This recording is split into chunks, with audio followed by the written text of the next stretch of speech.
"I took it off," she cried, her ring falling into the dust as the church bell tolled across a silent street.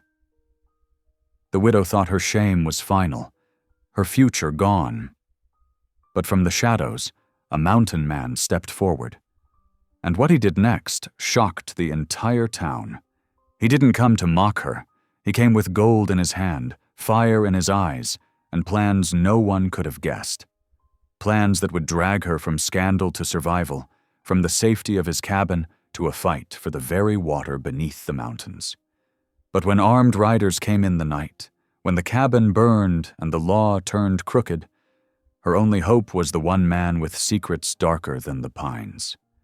A man with shocking plans of his own. Will the widow find redemption? Or lose everything to the railroad, the sheriff, and the ghosts of his past? Drop a comment below and share which part of the world you're tuning in from today. If you enjoy stories like this, don't forget to subscribe for more. The late afternoon sun cast long shadows across the muddy main street of Silver Creek, Colorado. Sophia Turner stood trembling, her skirt splattered with muck, as whispers and sneers cut through the winter air like knife blades. The townsfolk had gathered in loose clusters, their faces twisted with judgment as they muttered about John Turner's gambling debts and the shame he'd brought upon his family before his death. "Look at her," a woman hissed behind her hand. "Standing there like she's better than the rest of us, when her husband near bankrupted half the businesses in town." Sophia's fingers worked at her wedding ring, twisting it round and round until her knuckles ached. 6 years of marriage, of hoping and praying John would change, of watching him stumble home from the saloon smelling of whiskey and defeat. The gold band that had once symbolized such promise now felt like a shackle. "Mama?" Matthew's small voice quavered as he pressed against her skirts. His blue eyes were wide with fear, darting between the hostile faces surrounding them. At 8 years old, he was old enough to sense the danger in their situation, but too young to understand its full weight. Buck Harris, the saloon owner, stepped off his wooden porch, his boots squelching in the mud. His usually ruddy face had darkened to an ugly purple. "Your dead husband owes me over $200, Mrs. Turner. I aim to collect one way or another." Something inside Sophia snapped. With trembling fingers, she yanked the ring from her finger. "I took it off," she cried, hurling the band into the mud. "He's gone. What more do you want from us?" The ring landed with a soft plop, disappearing into the muck. A collective gasp rose from the onlookers, followed by more vicious whispers. Throwing away her wedding ring, shameful. Just like her husband, no respect for sacred things.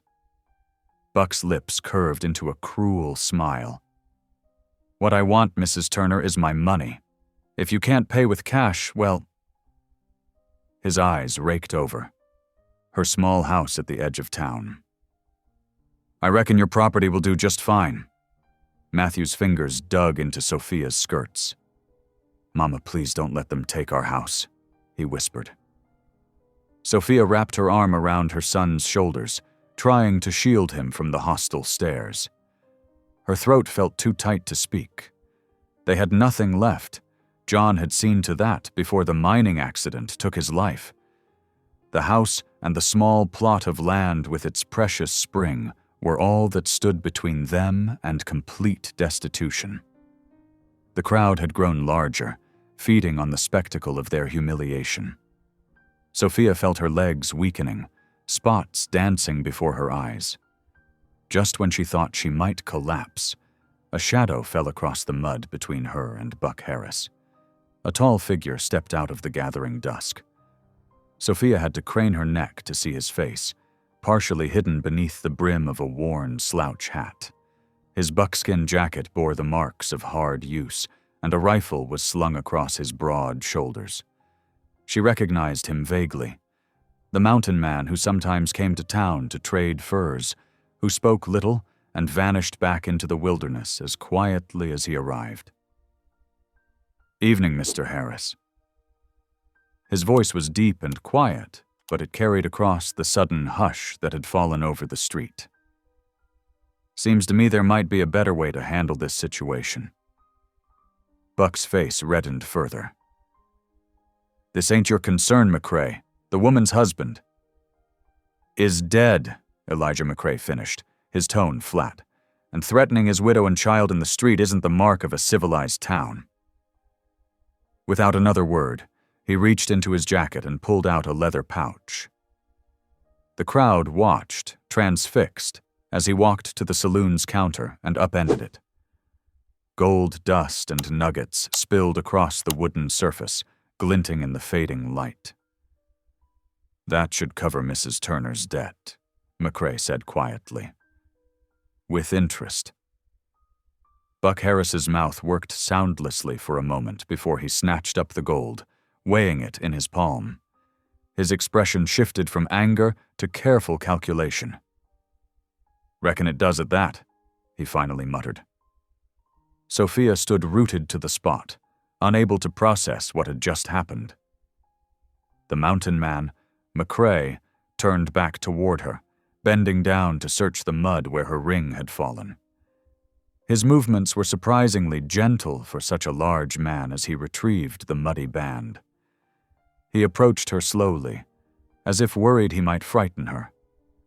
Up close, she could see the weathered lines around his eyes, the silver threading through his dark beard. Those eyes met hers with an intensity that made her breath catch. "Don't throw away a covenant until you know what it still means," he said softly, pressing the ring into her palm. His calloused fingers were warm against her cold skin. The first lamplight began to glow in the shop windows, casting weak yellow pools across the muddy street. The crowd had begun to disperse. Their entertainment concluded, though Sophia could still feel their stares. She looked down at the ring in her hand, then back up at McCrae's face. "Why?" she whispered. "Why would you help us?" Something flickered in his eyes, pain, perhaps, or memory. "Because there was a time when someone showed me mercy when I deserved none," he answered, "and because no child should have to watch their mother suffer for sins not her own."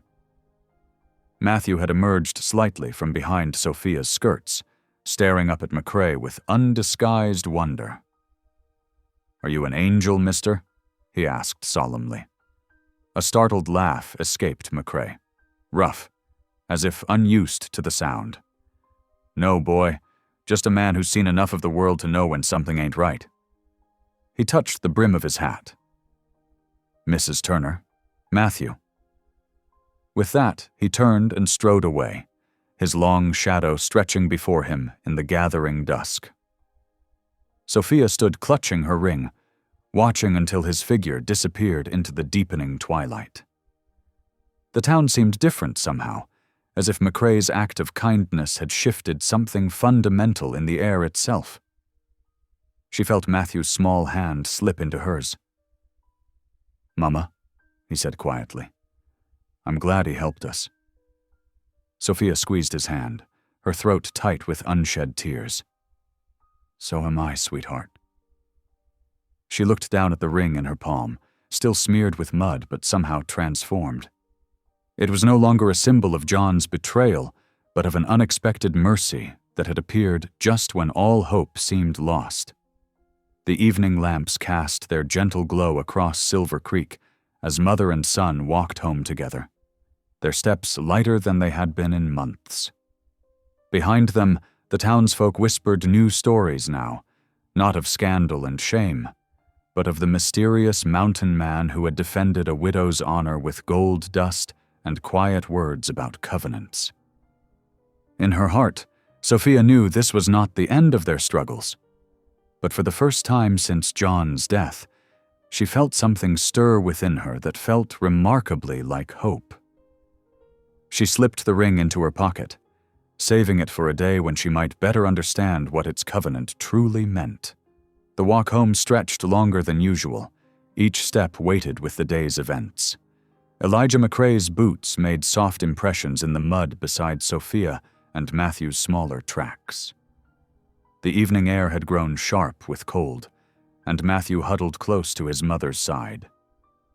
"Ain't far now," Elijah said quietly, his rifle balanced easily across his shoulders. His presence seemed to push back against the gathering darkness, like a shield between them and the hostile town behind them. Their cabin came into view, a humble structure that sat alone at the edge of Silver Creek. Sophia's heart sank at the sight of its weathered walls and the thin whisper of smoke from its crooked chimney. What must this mountain man think of their poor circumstances? Matthew ran ahead to open the door, letting out a burst of nervous energy that had been building since the confrontation in town. The door's hinges creaked in protest, revealing the cabin's sparse interior. A few pieces of simple furniture cast long shadows in the dying light. A rough-hewn table, 3 mismatched chairs, and the narrow bed Matthew slept in. Sophia fumbled in her skirt pocket, fingers closing around the pouch of gold dust she'd managed to secretly gather while Buck Harris had been counting out Elijah's payment. "Mr. McCrae," she began, her cheeks burning, "I can't accept such charity. Please, take back what you can." "No." His voice was firm but gentle. "That debt's settled now. Let it be." A cold draft whistled through the cabin's walls. Matthew shivered, going to the nearly empty wood box beside the cold hearth. "Mama, we're almost out of kindling." Elijah's eyes took in the situation with a quick sweep. Without a word, he unslung his rifle and propped it carefully by the door. "Got an axe?" he asked. "Behind the cabin," Sophia answered, surprised. "But you don't need to." He was already moving, his long stride carrying him back outside. Soon the steady thunk of the axe filled the gathering dusk. Sophia busied herself with their meager supper preparations, trying not to think about how long it had been since a man's presence had filled their small home with such quiet strength. Matthew pressed his face against the window glass, watching Elijah work. "He's awful strong, Mama," he whispered in awe. "Faster than Pa ever was at splitting wood." Sophia's hands stilled on the rough table. "Matthew, remember what we said about comparing—" "Sorry, Mama." He turned from the window, his young face serious. "But he helped us today, like in the Bible story about the Good Samaritan you read me." Before Sophia could respond, Elijah returned with an armload of split wood and kindling. He stacked it efficiently, then knelt to build a fire. His big hands moved with surprising delicacy as he arranged the tinder. Soon, a small flame caught and grew, pushing back the chill. The warm light revealed more clearly the threadbare state of their home, the patched curtains, the worn floorboards, the carefully mended quilts. Sophia felt shame rise in her throat as she set out their simple meal. The last of the bread, some dried apple slices, and weak tea. "Mr. McCrae, will you join us? It's not much, but—" "Much obliged," he said, settling his large frame carefully onto one of the delicate chairs. He bowed his head as Sophia said, "Grace," his own amen, rough but sincere. They ate in comfortable silence for a while, broken only by the pop and crackle of the fire.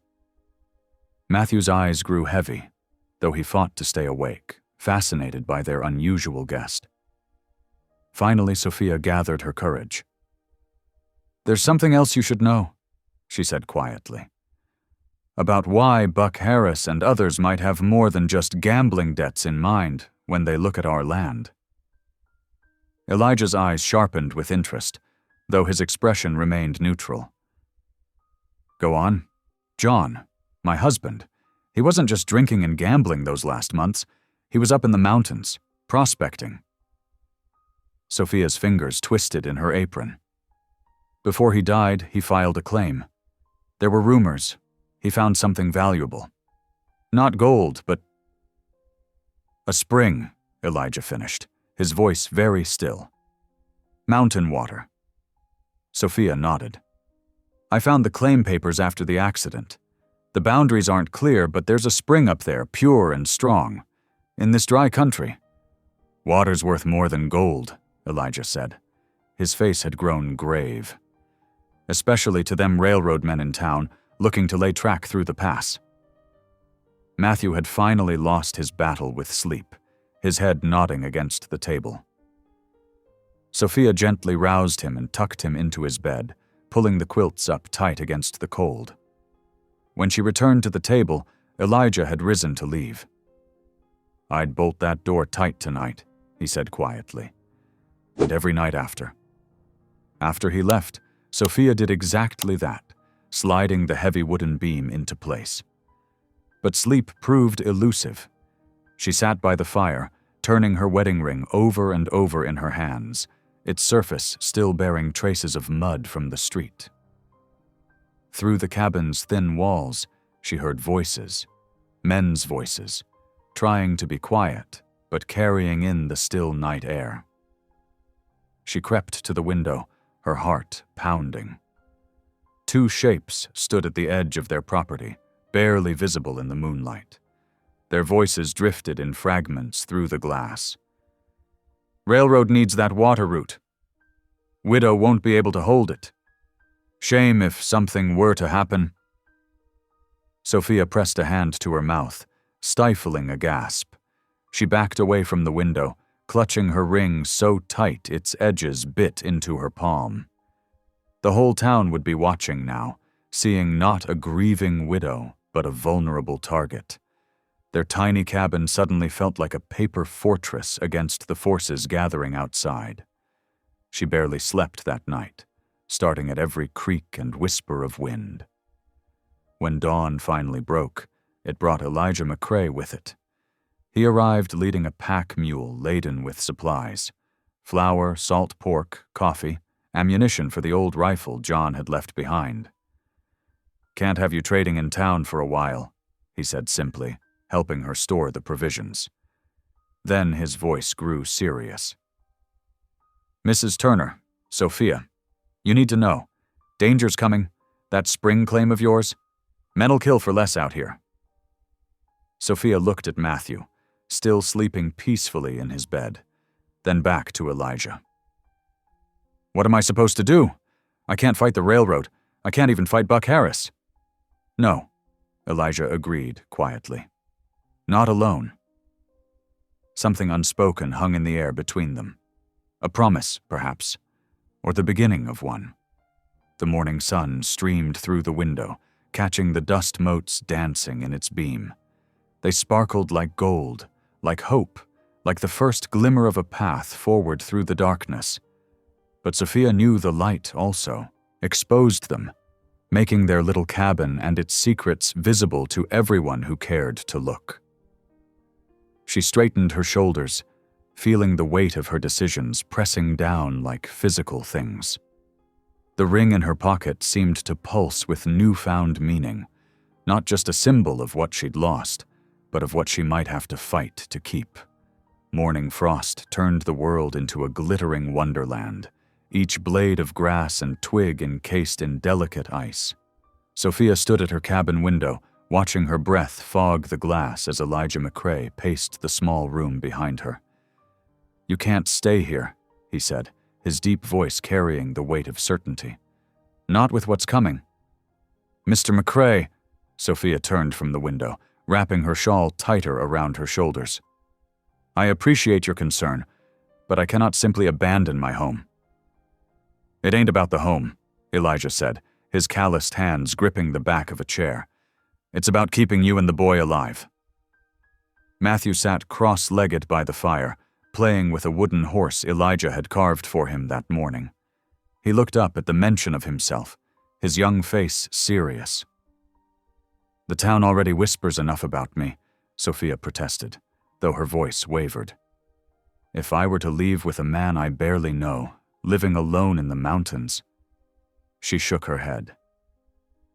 The scandal would destroy what little reputation I have left. Elijah's expression softened slightly. Sometimes surviving means letting go of what others think. A movement outside caught Sophia's eye. Through the frost-covered window, she spotted Sheriff Greeley's tall form, striding purposefully down the street, flanked by two well-dressed men she recognized from the railroad office. The sheriff gestured toward her cabin, pointing out various features of the property, while the men nodded and made notes in small, leather-bound books. Her heart began to race. "They're coming," she whispered, more to herself than to Elijah. "They're really coming for the spring." Elijah joined her at the window, his presence solid and reassuring at her back. "Won't take them long to move from planning to action," he said quietly. "Choice is yours, Mrs. Turner, but it needs making soon." Sophia watched the men conferring, saw the sheriff's satisfied smile as he pocketed something that glinted like coin in the morning light. Her resolve crumbled like dry earth. "Matthew," she said, her voice stronger than she felt, "pack your warm clothes and your special things. We're going on a journey." The boy's eyes lit up with excitement as he scrambled to gather his few possessions. Sophia moved quickly through the cabin, collecting what little food they had, dried beans, cornmeal, some jerky, and stuffing it into an old flour sack. She added their extra blankets, her mother's Bible, and the tin box containing John's claim papers. Elijah disappeared outside, returning shortly to announce he'd hitched her elderly mule, Bessie, to their small wagon. "She ain't much for mountain climbing," he said, eyeing the animal critically, "but she's better than walking." They loaded the wagon quickly, working in silence. Sophia's hands trembled as she locked the cabin door, knowing she might never return to this place that had been both heaven and hell for her these past years. The trail leading into the mountains was already treacherous with early winter frost. Elijah led them away from the main road immediately, taking smaller paths that wound through dense stands of pine. The wagon wheels slipped and caught on hidden rocks, each jolt making Sophia wince. Matthew huddled close to her on the wagon seat, his thin jacket barely keeping out the chill. "Mama," he whispered, "are we having an adventure like in your stories?" Sophia pulled him closer, sharing what warmth she could. "Yes, darling. An adventure with Mr. McCrae to keep us safe." Elijah walked ahead of the wagon, leading his own mount while scanning the path for dangers. Every so often he would stop, using his axe to chop branches and lay them across particularly slick portions of the trail. Poor Bessie struggled with each step, her breath coming in great white clouds. The sun climbed higher, but brought little warmth. The altitude made Sophia's head ache, and she could tell Matthew was growing increasingly uncomfortable. Still, he didn't complain, watching with fascination as they climbed higher into the snow-dusted mountains. Near midday, Elijah called a halt beside a small stream. He helped Sophia and Matthew down from the wagon, then tended to the exhausted Bessie while Sophia shared out a meager lunch of jerky and hard bread. "How much further?" she asked, watching Matthew try to warm his red hands by clapping them together. "Few more hours," Elijah replied, his eyes on the gathering clouds. "Need to make it before dark. Storm's coming." They pressed on, the trail growing steeper. Sophia's admiration for Elijah grew as she watched him guide them safely through increasingly difficult terrain. He seemed to know every twist of the path, every dangerous patch of ice to avoid. The temperature dropped as afternoon waned into evening. Matthew had long since given up sitting up straight, curling into Sophia's side for warmth. The wagon creaked ominously with each turn, and more than once Sophia was certain they would tip over, but Elijah's steady guidance kept them upright. Just as the last light was fading from the sky, they rounded a bend, and Sophia caught her first glimpse of Elijah's home. The cabin was larger than she'd expected, built of solid logs and nestled naturally into a protective grove of towering pines. Smoke already rose from the stone chimney. "You have a fire going?" she asked, surprised. Elijah nodded as he helped them down from the wagon. Banking coals keep it warm. Been doing it that way for years. Inside, the cabin was rough but clean, with a huge stone fireplace dominating one wall. Elijah immediately set to work, building up the fire, while Sophia helped a half-frozen Matthew out of his jacket. The cabin's single room was simply furnished, a table with chairs, some shelves holding provisions, and what appeared to be a storage loft accessed by a ladder. Most striking were the furs, dozens of them, spread across the plank floor and draped over simple furniture. "You'll take the bed," Elijah said, gesturing to a sturdy frame topped with a thick mattress. "Matthew can sleep on the bearskin by the fire, warmest spot in the cabin. I'll bed down in the loft." Sophia opened her mouth to protest, but he cut her off gently. "No arguments. You're my guests. Besides," he added with the ghost of a smile, "been sleeping in that loft for years." Once the fire was roaring, Elijah produced a battered coffee pot and some cups. The rich aroma of brewing coffee soon filled the cabin, making it feel somehow more civilized despite its rustic nature. Matthew had already fallen asleep on the bearskin rug, his small face peaceful in the firelight. Sophia accepted a cup of coffee with grateful hands, letting its warmth seep into her frozen fingers. "Thank you," she said softly, not wanting to wake her son. "For everything. Though I still don't understand why you're helping us." Elijah took a long time answering, staring into the flames. "Man can't always explain why he does right," he finally said. "Just knows he must." Later, lying in Elijah's bed, with quilts pulled to her chin, Sophia listened to the pop and crackle of the fire. The unfamiliar sounds of the mountain night filtered through the cabin walls, the mournful call of an owl, the whisper of wind through pine boughs, the occasional distant howl of a wolf. Matthew slept soundly on his bearskin, one hand curled around the wooden horse. Above in the loft, she could hear Elijah's steady breathing. She should have felt scandalized, sleeping under the same roof with a man she barely knew. Instead, she felt safer than she had since John's death. Still, questions nagged at her mind as she drifted toward sleep. What were Elijah's true intentions? Why would a solitary mountain man take such risks to help a widow and her son? What plans did he have that could possibly protect them from the powerful forces gathering against them? The fire popped loudly, sending up a shower of sparks in the darkened cabin. Sophia pulled the quilts closer, breathing in their unfamiliar scent of pine and wood smoke. Whatever tomorrow might bring, for tonight at least, they were warm, safe, and far from the reaching hands of those who wished them harm. Dawn had not yet touched the mountain peaks when Sophia stirred beneath the heavy quilts. The familiar aroma of coffee mingled with wood smoke drew her from sleep. Through half-opened eyes, she saw Elijah's tall form, moving quietly by the fireplace, careful not to wake Matthew, who still slumbered on his bearskin. "Morning," he murmured, holding out a steaming cup. "Best drink this before we head out. Days. Start early up here." Sophia sat up, wrapping a quilt around her shoulders against the morning chill. The coffee was strong and black, warming her from the inside out.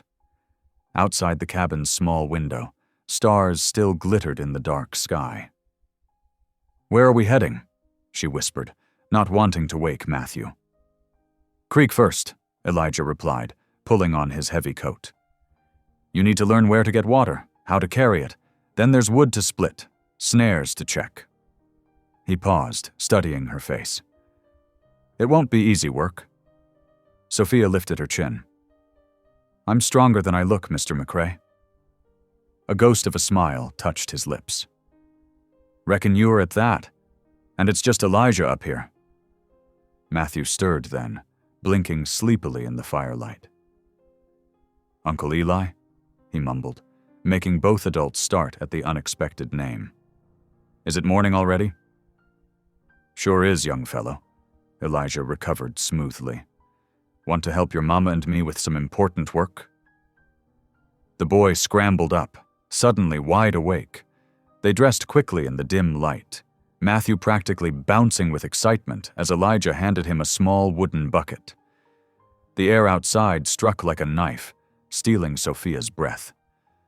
Stars wheeled overhead in a vast black sky, their light reflecting off patches of snow.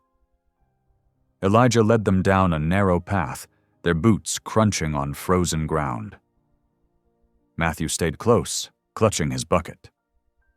At the creek, Elijah demonstrated how to break through the thin ice at the edges to reach the flowing water beneath. "Creek never freezes solid here," he explained. "Too fast. But you have to know where to look." Sophia's fingers ached with cold as she filled her bucket. The water was so clear she could see stones glinting at the bottom, even in the pre-dawn darkness. Matthew copied her movements carefully, his small face serious with concentration. Back at the cabin, Elijah showed them how to store the water in large barrels he kept inside. "Snow's coming," he said, glancing at the sky. "Might not be able to reach the creek for a few days when it hits." As the first gray light of dawn touched the mountains, Elijah led them to a sturdy chopping block behind the cabin. Here, split logs were stacked in neat rows against the cabin wall. He demonstrated the proper way to swing an axe, making it look effortless as he split a log cleanly in two. "Your turn," he said, holding out the axe to Sophia. She took it, surprised by its weight. Her first swing barely bit into the wood. The second glanced off awkwardly, making her stumble. But Elijah stood patient, offering quiet corrections to her stance and grip. By the time the sun cleared the mountain peaks, Sophia had split several logs. Her hands were beginning to blister, and her arms trembled with exhaustion, but pride warmed her chest at the small pile of firewood she'd created. "Not bad," Elijah allowed. "Matthew, want to help stack these?" While they worked, Elijah checked his snare lines, returning with 2 plump rabbits. He showed them how to clean the animals properly, explaining which parts were useful and which to discard. Matthew watched with fascination, asking endless questions that Elijah answered with surprising patience. As the morning wore on, Sophia's muscles protested every movement, but she refused to complain. When Elijah demonstrated how to set new snares, she paid careful attention, determined to learn everything she could. "Knowledge keeps you alive up here," he said, his rough hands gentle as he shaped a delicate trigger mechanism. "That, and respect for the mountain. She ain't forgiving of mistakes." By noon, wonderful smells were drifting from the cabin's chimney. They had combined their efforts to prepare a simple stew, using one of the rabbits along with dried vegetables from Elijah's stores. Gathered around the table, they made an odd little family: the widow, the mountain man, and the boy who seemed to bridge the gap between them. As they ate, Elijah spoke more than he had since they'd met. He told them about his years in the mountains, trapping fur and learning the ways of survival. He described terrible storms that had trapped him in the cabin for weeks, and quiet moments of beauty when dawn painted the peaks in gold. But there were shadows in his stories, too, hints of regrets buried deep, of choices that had driven him to this solitary life. Sophia listened carefully, hearing what wasn't said as much as what was. "The mountain teaches you what matters," he said finally, pushing back from the table. "Strip away all the fancy trappings, leave you with just what's true." That evening, as the first snowflakes began to fall, they gathered near the fireplace. Sophia had found Matthew's coat torn at the sleeve, and now she sat mending it by lamplight. The familiar motion of needle and thread soothed her aching muscles. Nearby, Elijah sat in his chair, the steady scrape of whetstone against knife blade a counterpoint to the crackling fire. His quiet presence felt oddly comforting, so different from John's restless energy and constant schemes. Matthew played contentedly with some wooden animals Elijah had carved, creating elaborate stories in whispers. Now and then he would look up at Uncle Eli with pure adoration, the name falling naturally from his lips as though it had always belonged there. As the storm intensified outside, rattling the cabin's windows, Sophia felt an overwhelming urge to pray. She hadn't prayed properly since John's death, anger and shame building a wall between her and her faith. But here, in this warm circle of lamplight, the words rose naturally to her lips. "Dear Lord," she began softly, surprising herself. Matthew looked up, smile brightening his tired face. "Thank you for this day, for the strength to learn new things, for protecting us and bringing us to safety." She paused, then added, "And thank you for sending us a friend when we needed one most." "Amen," Matthew chimed in, then yawned hugely. The lamplight cast a golden glow over the cabin's rough-hewn walls as Sophia tucked Matthew into his bed of furs. Snow whispered against the windows, but inside all was warm and peaceful. For the first time in months, she felt the stirring of something like hope in her heart, not just for survival, but for a life worth living. Elijah worked quietly at his knife, the familiar sounds of stone on steel a lullaby in the gathering night. Tomorrow would bring new lessons, new challenges, but for now, they were safe, they were warm, and they were, somehow, beginning to feel like family. Days stretched into weeks at Elijah's mountain cabin. The rhythm of their life settled into simple patterns, hauling water, checking snares, tending the fire. Snow piled steadily outside, transforming the forest into a white wonderland that Matthew pressed his nose against the window to admire. One crisp morning, Elijah laid out 2 pairs of snowshoes near the door. The wooden frames were beautifully crafted, with leather bindings woven in intricate patterns. "Time you learned to hunt proper," he told Sophia. "Can't live on rabbits alone up here." Sophia eyed the snowshoes with a mixture of curiosity and apprehension. "I've never used these before." "No better time to learn." Elijah demonstrated how to strap them on, his weathered hands moving with practiced ease. "Matthew can help tend the fire while we're gone. Won't be more than a few hours." Matthew puffed up with importance at being trusted with such a task. "I'll keep it burning bright, Uncle Eli." Outside, the morning air was sharp enough to sting. Sophia's breath clouded in front of her as she awkwardly strapped on the snowshoes. Her first steps were ungainly, and she stumbled more than once, but Elijah's steady hand caught her elbow each time. "Wider stance," he instructed. "Let the shoe do the work. Don't fight it." Gradually, Sophia found her balance. The strange floating sensation of walking atop the snow began to feel natural.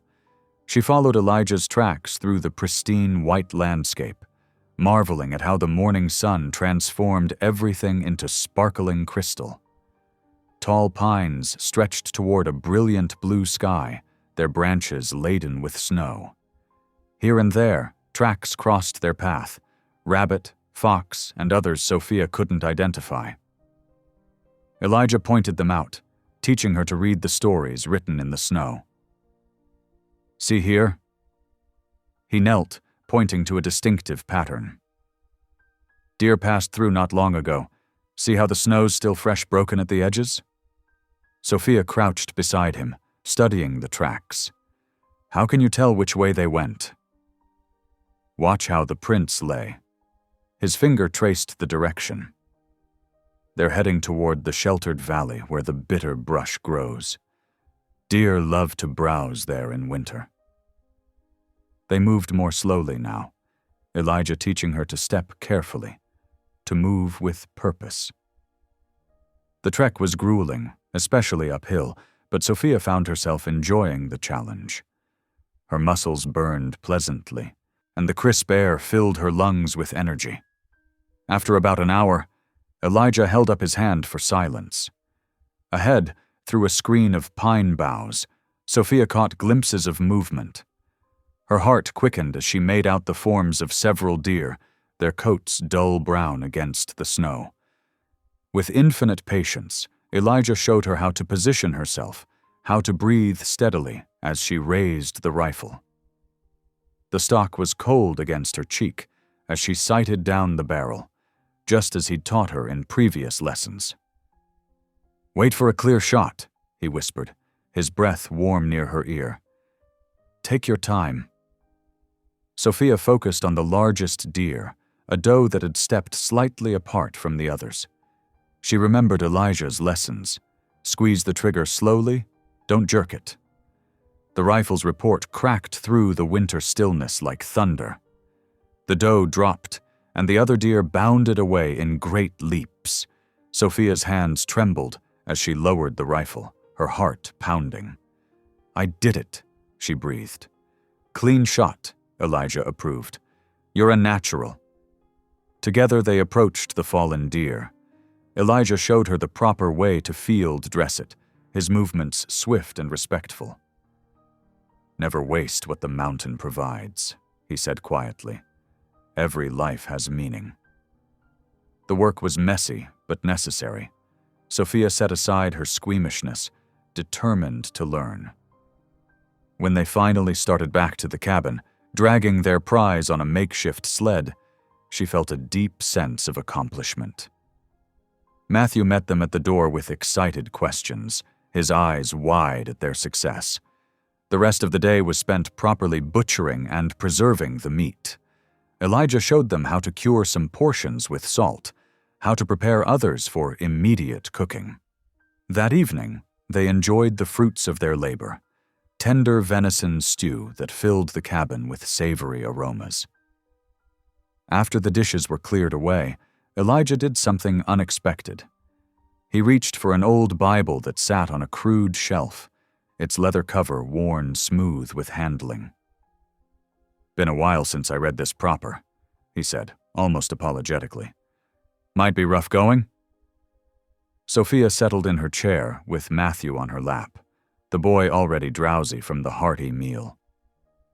Elijah's deep voice filled the cabin, hesitant at first but growing stronger as he read.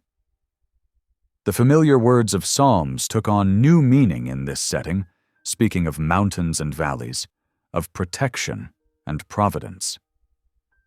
As he read, Sophia noticed the way his fingers lingered on certain passages, how his voice caught on verses about forgiveness and redemption. She began to understand that this strong, capable man carried heavy burdens of his own. When he finally closed the Bible, silence settled over them like a warm blanket. Matthew had fallen asleep, his small face peaceful in the firelight. Sophia shifted him gently, but didn't move to put him to bed just yet. "My John," she said suddenly, surprising herself. "He wasn't always bad with the gambling. At first, it was just a game now and then, but it grew, like a poison vine choking everything good." She stroked Matthew's hair. "By the end, I didn't know him anymore. He'd promised to stop, swear on the Bible even, then be back at the tables that same night." Elijah listened silently, his face shadowed in the flickering light. "I lost my faith in men," Sophia continued softly, "and for a while I lost my faith in God too. Couldn't understand why he'd let things go so wrong." "War did that to me," Elijah spoke after a long moment. "Saw too much death. Did things I can't take back." His hands worked restlessly at a piece of kindling. "Came to these mountains to escape, but the memories followed. Understanding passed between them, deep and wordless. They were both broken in their own ways, both seeking healing in this quiet place.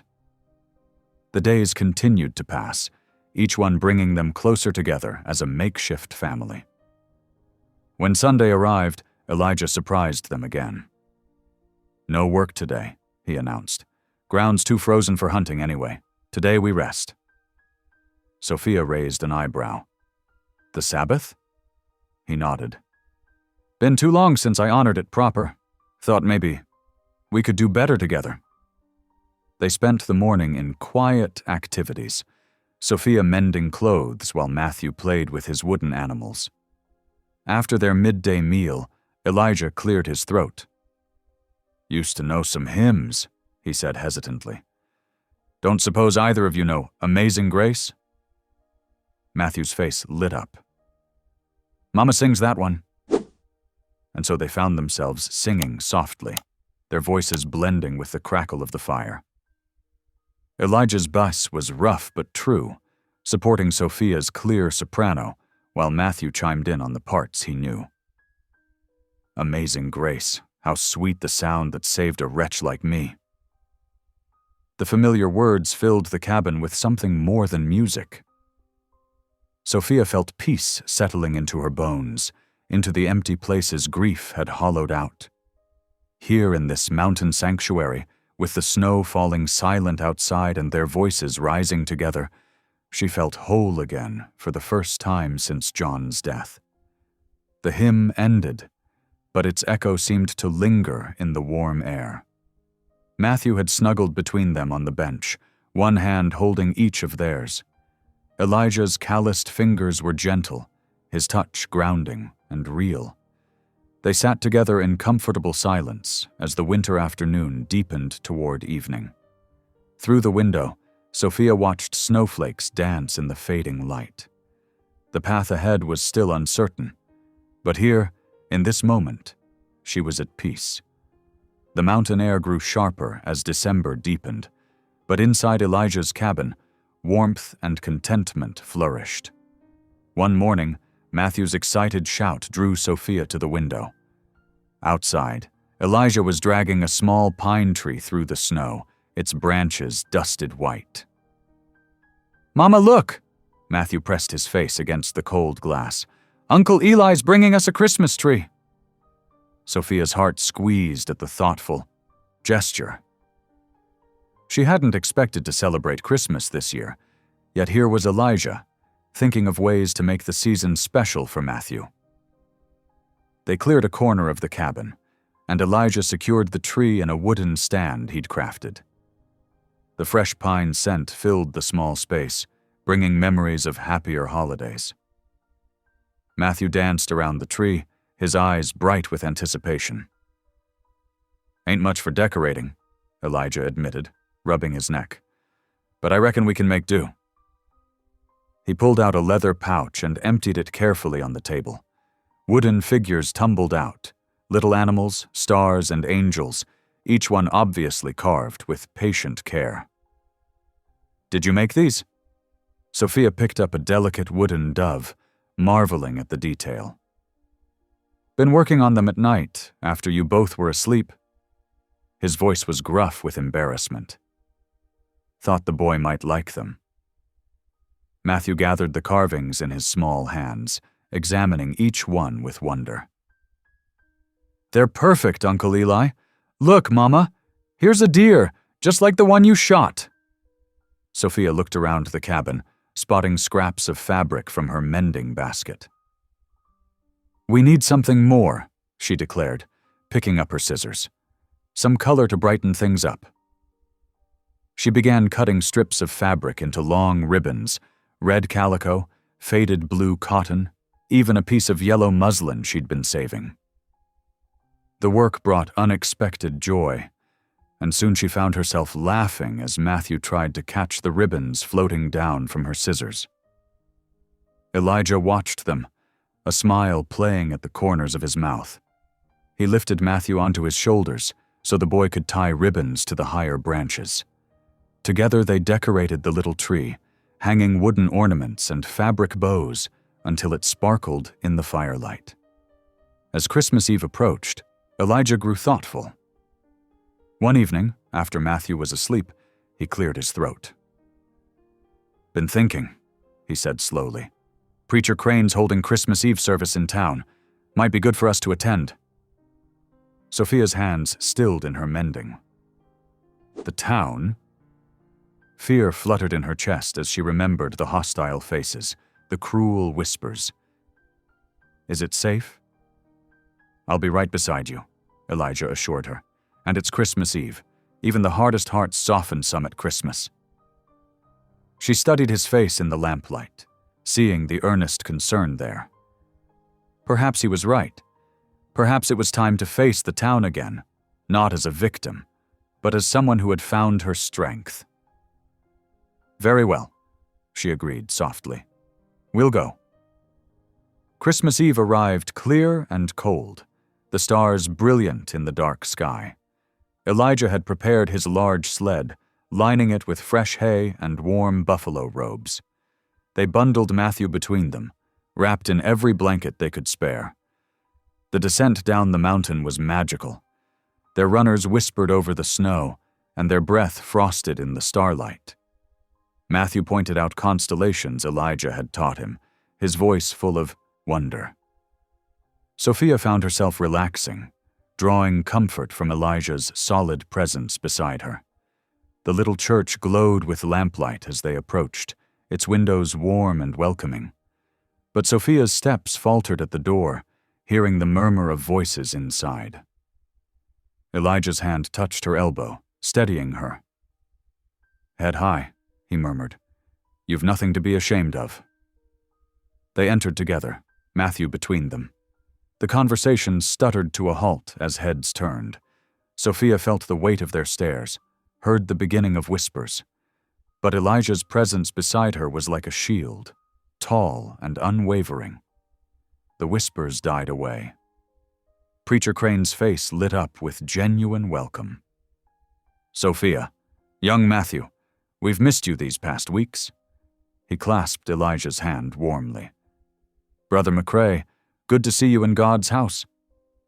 They found seats near the back, but Sophia held herself straight, refusing to shrink from the curious glances. The church filled quickly, the air growing warm with bodies and breath. Candles flickered on the windowsills, and green boughs decorated the simple altar. The service began with familiar carols, the congregation's voices rising strong and clear. Matthew sang out happily, knowing most of the words from his mother's teaching. Even Elijah joined in, his deep voice adding richness to the hymns. Preacher Crane's sermon was simple but powerful, speaking of redemption and new beginnings. He talked about the hope that came to earth in a manger, and how that hope could still transform lives today. "Christmas reminds us that God's love can make all things new," he said, his voice carrying to every corner.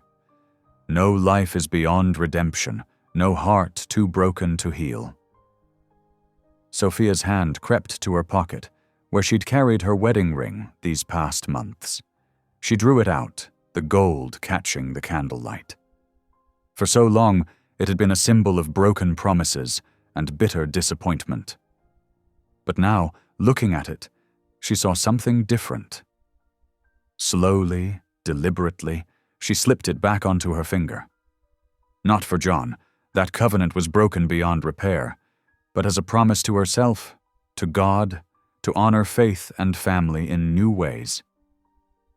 She felt Elijah shift beside her and glanced up to see him watching her, his eyes dark with emotion. He bowed his head, and she saw his lips move in silent prayer. After the service, something had changed. People who had once turned away now approached with hesitant smiles. Mrs. Peterson pressed a wrapped loaf of Christmas bread into Sophia's hands. Old Mr. Jenkins shook Elijah's hand, thanking him for his help with last spring's bear trouble. "You've been missed, Mrs. Turner," Preacher Crane said quietly as they prepared to leave. "The Lord works in mysterious ways, doesn't he? Sometimes he leads us into the wilderness to find our way home." The ride back to the cabin was peaceful, Matthew drowsy against Sophia's shoulder. The stars seemed brighter now, the night air crisp with promise. Sophia touched, her ring feeling its weight, not as a burden now, but as an anchor to all that was good and true. At the cabin door, Elijah helped her down from the sled, his hand lingering on hers. "You did well tonight," he said softly. Sophia looked up at the star-filled sky, then back at the man who had helped her find her courage again. "Yes," she replied. "I believe I did." Inside, the little pine tree waited, its wooden ornaments and fabric ribbons catching the lamplight. Matthew, sleepy but determined, insisted on hanging one last ribbon before bed. Sophia tucked him in, then stood watching the fires dance across the cabin walls.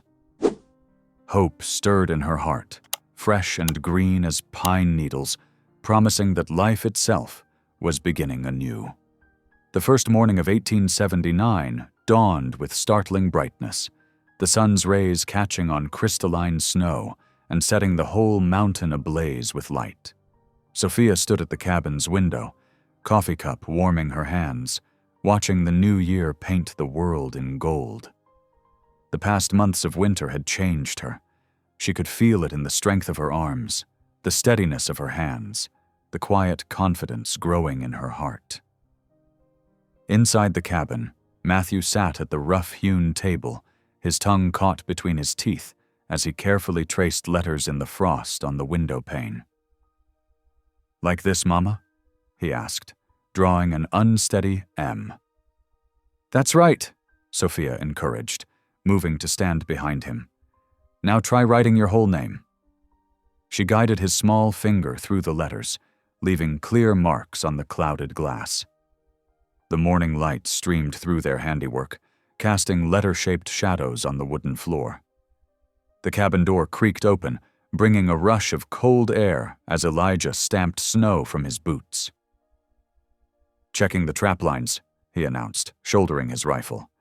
"Should be back by noon." His eyes met Sophia's briefly, warm with unspoken understanding, before he ducked back out into the morning light. Sophia had grown used to this rhythm. Elijah's early departures, the quiet mornings with Matthew, the steady work that filled their days. After lessons, they hauled wood together, Matthew proudly carrying small armfuls while Sophia managed the heavier logs. The physical labor that had once seemed overwhelming now felt natural, even satisfying. Near midday, they climbed onto the cabin's roof, Matthew handing up tools as Sophia patched a spot where snow had worked loose some shingles. The view from above took her breath away, endless white mountains stretching to the horizon, pine forests dark against the snow, thin smoke rising from their chimney into the crystal-clear sky. "Look what we can do," she whispered to herself, feeling the solid roof beneath her hands, the strength in her body, the confidence of knowing she could protect and provide for her son. Elijah returned as promised, carrying 2 rabbits from his trap line. Together they worked to prepare the meat for drying, teaching Matthew how to cut thin strips that would preserve through winter. The boy watched carefully, asking questions that showed he was learning the ways of survival just as surely as his letters.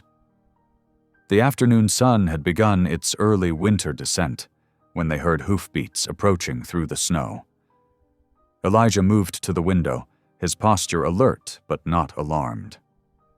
"Rider coming," he announced. "Telegraph boy from town." The young man who dismounted looked half frozen despite his heavy coat. Sophia invited him in to warm himself by the fire, but he shook his head, pulling an envelope from his satchel.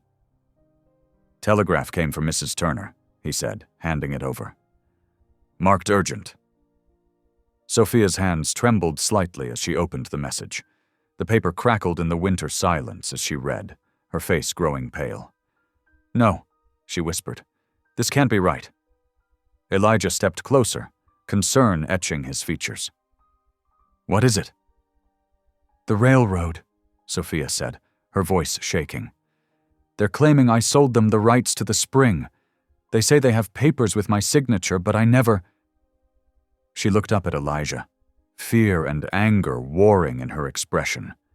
"I never signed anything." The telegraph boy had already mounted and ridden away, leaving them alone with the devastating news. Elijah took the paper, reading it carefully before setting it aside. "This is what I feared," he said grimly. "Just the beginning of their scheme to take what they want." Matthew pressed against his mother's skirts, sensing her distress. "What does it mean, Mama?" Sophia stroked his hair, trying to steady herself. "It means we need to find proof that the spring is ours, sweetheart." She looked at Elijah. "John's old trunk. We never properly went through it after everything happened. Could there be something there?" Night had fallen by the time they pulled the battered trunk from its corner. Matthew held the lamp while Sophia and Elijah began sorting through its contents. Her hands moved slowly over familiar items. John's old clothes, still carrying the faint scent of tobacco. A pair of worn boots, several sets of dice that made her heart ache with remembered losses. At the bottom lay his Bible, its leather cover cracked and faded. Sophia lifted it carefully, remembering how John had carried it to church each Sunday, though she'd rarely seen him open it at home. As she turned the pages, a folded paper slipped free, yellowed with age. Her heart leaped, but upon opening it, she found only a hastily scrawled note. "Spring claim filed, water rights secure." No deed, no official documents, nothing that would stand up against the railroad's forged papers. "There has to be more," Sophia said, refusing to give up. She went through the trunk again, checking every pocket, every fold of clothing. But nothing else emerged. Elijah had remained quiet through their search, but now he spoke, his voice carrying the weight of certainty. "The deed exists somewhere," he said. "John wouldn't have written about filing a claim if he hadn't done it. We just need to find where he kept the real papers." Sophia sat back on her heels, suddenly exhausted. The lamp cast dancing shadows on the cabin walls as Matthew climbed into her lap, wrapping his arms around her neck. "What if we can't find it?" she whispered. "Then we'll fight them another way," Elijah said firmly. He knelt beside her, his presence solid and reassuring. "I made a promise to stand by you, Sophia. That hasn't changed. Won't change, no matter what comes." She looked up at him, seeing the determination in his eyes, the unwavering loyalty that had become as much a part of her life as the mountain itself. "Thank you," she said softly, meaning far more than those simple words could convey. They stayed like that for a long moment, Sophia holding Matthew, Elijah close beside them, the lamp's warm light creating a circle of comfort against the winter night. Outside, snow began to fall again, but inside the cabin Sophia felt her fear giving way to resolve. She was no longer the helpless widow who had fled town in desperation. She had learned to split wood, to hunt, to survive. She had found strength she never knew she possessed. "We'll start at the land office," she said finally, her voice stronger. "There must be records, and we'll talk to anyone who might remember John filing the claim." Elijah nodded approvingly. "First light tomorrow, I'll ride to town, start asking questions." He touched her shoulder gently. "Get some rest. You'll need your strength for what's coming." Matthew had fallen asleep in her arms, his face peaceful despite the worries swirling around him. Sophia carried him to his bed, tucking the quilts around him with careful hands. When she returned to the main room, Elijah was building up the fire for the night, his movements sure and practiced. "What if the railroad won't listen to reason?" she asked quietly. "What if they try to take the spring by force?" Elijah straightened, his expression grave in the firelight. "Then we'll be ready," he said simply. "You're not alone anymore, Sophia. Remember that." She nodded, touching the rough wooden wall of the cabin that had become more than just shelter. It had become a place of healing, of learning, of finding her true self. Whatever the railroad planned, whatever challenges lay ahead, she would face them with new strength and determination. The note from John's Bible lay on the table, its message both frustrating and hopeful. Somewhere, the proof of their claim existed. Somewhere, the truth waited to be found. Sophia squared her shoulders, feeling the familiar weight of her wedding ring, no longer a symbol of loss, but a reminder of her resilience. Tomorrow would bring its own battles. But tonight, in the warm circle of lamplight, surrounded by the family she had found in this mountain sanctuary, Sophia allowed herself to rest in the knowledge that she was no longer the woman who had thrown her ring into the mud. She was stronger now, ready to fight for what was hers, ready to protect the future she wanted for her son. And she was not fighting alone. Dawn painted the mountain peaks in soft rose and gold, but Elijah's expression remained grim as he studied the distant ridge through his spyglass. His broad shoulders tensed as he caught movement among the trees. 3 of them, he murmured, lowering the brass instrument. Armed. Been watching since first light. Sophia joined him at the cabin's window, her heart quickening.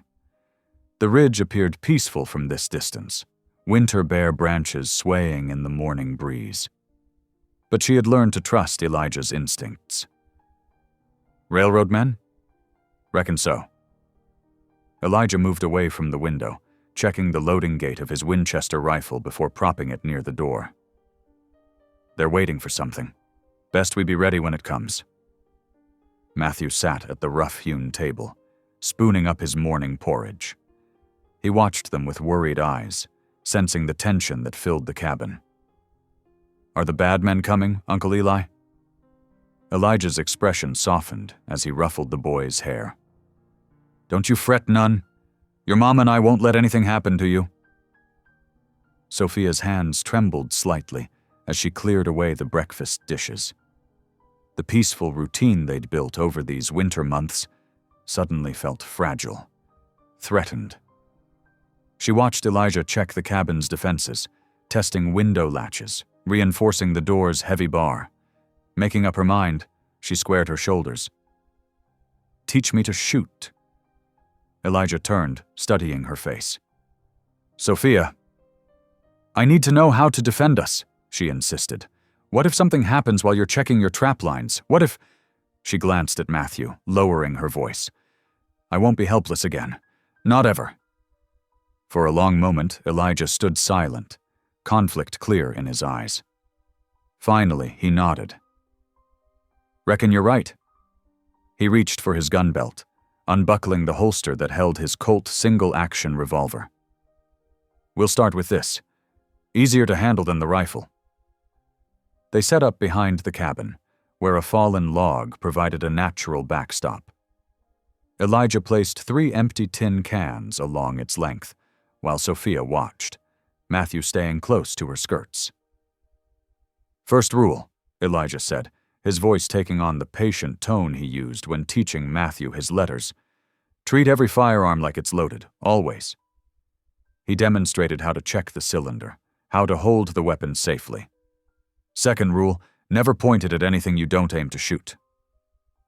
Sophia nodded, trying to memorize every detail as he explained the mechanics of loading, cocking, and firing. When he finally placed the revolver in her hands, she was surprised by its weight.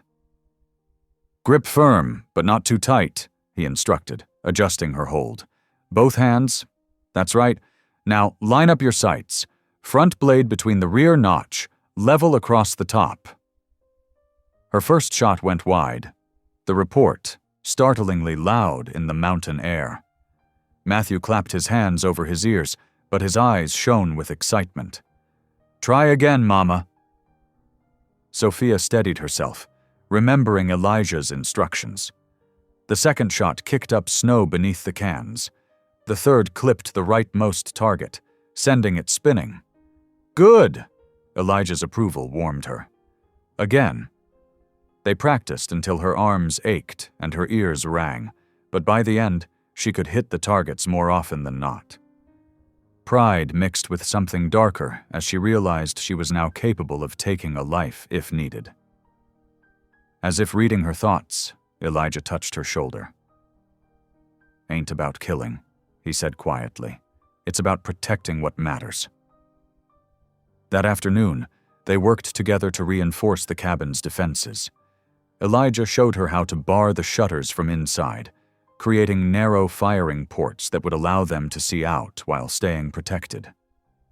They moved the heavy fur bedding to the floor, away from possible shots through the walls. Matthew helped in his own way, gathering extra firewood and filling water buckets. "Like building a fort," he declared, making a game of it. But his cheerfulness couldn't entirely mask his worry. As dusk approached, Sophia caught Elijah watching the ridge again. "Still there?" He nodded grimly. "Two more joined them. They've got a camp set up now." He turned to her, his expression serious. "Sophia, if trouble comes, there's a cave about a mile up the creek. Well hidden. I've got supplies stored there." "A cave?" She frowned. "You never mentioned." "Been meaning to, just—" He looked away, uncomfortable. "Didn't want to worry you before. But you should know now. If anything happens to me—" "Don't." Sophia's voice was sharp with sudden fear. "Don't talk that way." The cabin had grown dim with evening shadows. Matthew was already curled up in his corner, wrapped in furs, his breathing soft and regular. Sophia lit the lamp, its warm glow pushing back the darkness. Without conscious thought, she found herself kneeling beside Matthew's sleeping form. The words of prayer came easily now, after so many nights of practice. "Lord," she whispered, "protect us in this place. Give us courage for whatever comes. Watch over Matthew, keep him safe." Her voice caught. "And please, please keep Elijah safe too. We need him. She stopped, emotion making it hard to continue. When she looked up, Elijah stood in the doorway, his expression raw with feeling. He had clearly overheard her prayer. Their eyes met in the lamplight, and something passed between them, something deeper than words, more powerful than fear. Sophia rose slowly, drawn toward him as if by an invisible thread. For a moment they stood close, sharing the warm circle of lamplight. Elijah's hand rose, almost touching her face, then dropped away. "Get some rest," he said softly. "I'll take first watch." But neither moved immediately. In that suspended moment, Sophia realized how much had changed since that desperate day in town when he'd first come to her aid. This wasn't just about survival anymore. This quiet mountain man, with his gentle strength and unwavering loyalty, had become essential to her in ways she was only beginning to understand. A slight smile touched Elijah's weather-worn features, as if he read her thoughts. It transformed his face, softening the worry lines around his eyes. Sophia found herself smiling back, a warm certainty settling in her heart, despite the dangers that lurked in the darkness beyond their walls. Finally, they stepped apart. Elijah checked his rifle one last time before settling into position near the window. Sophia arranged her bedding near Matthew, keeping the loaded revolver close at hand. The lamp burned low as night deepened around the cabin. Outside, snow began to fall, dusting the watchful men on the ridge and the small family they threatened. But inside, despite the tension, there was warmth and trust, and something else growing stronger with each passing day. Something that felt very much like love. The mountain night pressed close around the cabin, darkness broken only by pale moonlight on snow. Sophia dozed fitfully near Matthew, while Elijah kept his vigil by the window. The loaded revolver lay cold against her palm, a constant reminder of danger. A twig snapped in the darkness. Elijah's whisper cut through the silence. "Sophia." She was instantly awake, heart pounding. Through the shutter's narrow gaps, she glimpsed shadowy figures moving through the trees. The soft crunch of boots in snow grew closer. "Get Matthew," Elijah breathed, raising his rifle. "Back corner, now." Sophia scooped up her sleeping son, wrapping him in a quilt as she scrambled toward the rear of the cabin. Matthew stirred, blinking in confusion. "Mama?" "Hush, love," she whispered. "Be very quiet." The first shot exploded through the door, sending splinters flying. Matthew screamed as more bullets tore through wood, thudding into walls. Elijah dropped to one knee, returning fire through a gap in the shutters. His shots were measured, deliberate. "Come out, widow," a rough voice shouted. "We know you're in there. Give us the spring deed and nobody gets hurt." Sophia clutched Matthew tighter as another volley riddled the cabin. Glass shattered somewhere. The acrid smell of gun smoke filled the air. Elijah's rifle cracked again. A cry of pain answered from outside. "Got one," he muttered grimly. But even as he spoke, a bullet found its mark, tearing across his ribs. He grunted, pressing one hand to his side. Blood darkened his shirt. "Elijah!" Sophia started toward him, but he waved her back. "Stay down!" Orange light flared beyond the windows. A burning torch arced through the air, crashing through the broken glass. Flames licked up the wall as smoke began to fill the cabin. "Out the back," Elijah ordered through clenched teeth. "There's a trail through the trees. I'll hold them off." "Not without you," Sophia insisted. She grabbed his arm, feeling him sway. "Matthew, stay close to me." More torches flew in. The heat grew intense as fire spread across the floor. Sophia pushed Matthew toward the rear door, supporting Elijah with her shoulder. His breath came in harsh gasps, but he kept his rifle ready. They burst out into the frigid night. Snow swirled around them as they plunged into the trees. Behind them, angry shouts rang out as their escape was discovered. Bullets whined through branches overhead. "This way," Elijah gasped, steering them deeper into the forest. The steep terrain and darkness worked in their favor, making it harder for their pursuers to track them. But Sophia could feel Elijah weakening, his steps growing unsteady. They paused behind a fallen log, breathing hard. The cabin was fully engulfed now, flames reaching toward the sky. The sight of their mountain home burning made Sophia's throat tighten with grief. Everything they'd built together, everything they'd shared, all of it being consumed by fire. Matthew whimpered softly. "Mama, I'm scared." "I know, sweetheart." She pulled him close, trying to shield him from the bitter wind. "We're going to be all right." Elijah slumped against the log, his face pale in the reflected firelight.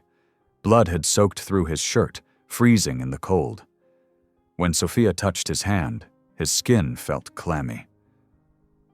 "Just need to rest," he mumbled. "No." Sophia gripped his fingers tightly. "You stay with us, Elijah McCrae, you hear me? We need you."